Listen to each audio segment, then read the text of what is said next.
Thank you. The infrastructure is not always the sexiest item to talk about, but we were really reminded of what it means to the quality of life in terms of what happened in Laval.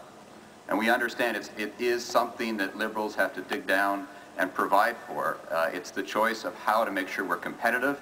And it's also something we have to recognize there are different parts of the country that can't equally afford. The housing, the bridges, the border crossings are particularly federal responsibilities that we need to put ourselves forward on. And I would say that I want to give credit to John Godfrey as the first Minister of Infrastructure and what he did. And we need to make sure that Stephen Harper guarantees the ongoing commitment of the gas tax to our municipalities to make sure that the cities are in an ongoing position to plan in a predictable fashion. And we also need to make sure that we have our own house in order. The borders are the key for us in terms of whether it's the Pacific Gateway or whether it's Windsor or any of our trans-border crossings. The federal government needs to take responsibility because our trade is intrinsically tied. And I would say too, we should be looking at uploading the housing and some of the transit infrastructure. It's only going to happen with the will and determination of a national government and a Liberal government that's prepared to look 5, 10, 15, and 20 years down the road. Thank you, Mr. Kennedy. Mr. Ignacio. Gerard's made some good points. So the discussion is open for 5 minutes. I just want to point out, and I'm sure Mr. Ignacio is aware of this, but the gas tax itself is $2 billion a year. And this is not easy for us in the sense of those are foregone revenues for other things. But $2 billion is the beginning of how we get back. There are lots of debates going on. How big is the gap? Est-ce qu'un échec substantiel? It's a big failure. It's a problem for transit, routes, autoroutes.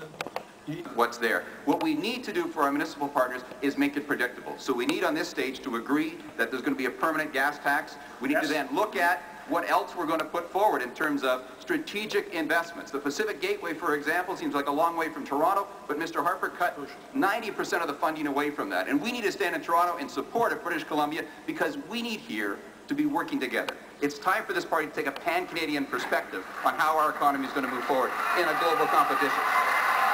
This nation to pull it together with these kinds of far-sighted investments as opposed to a politics of gimmicks. And let's test that. Let's just see how we take that further. We should be prepared to give up that gas tax in perpetuity and even control over it.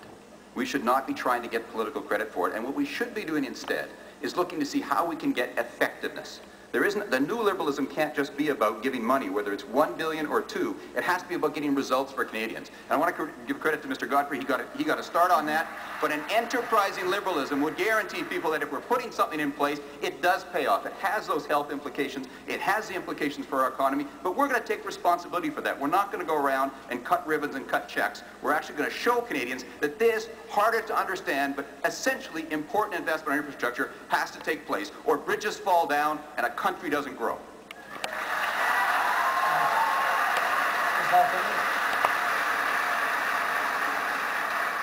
I don't know about you, but I think we just made infrastructure pretty sexy after all.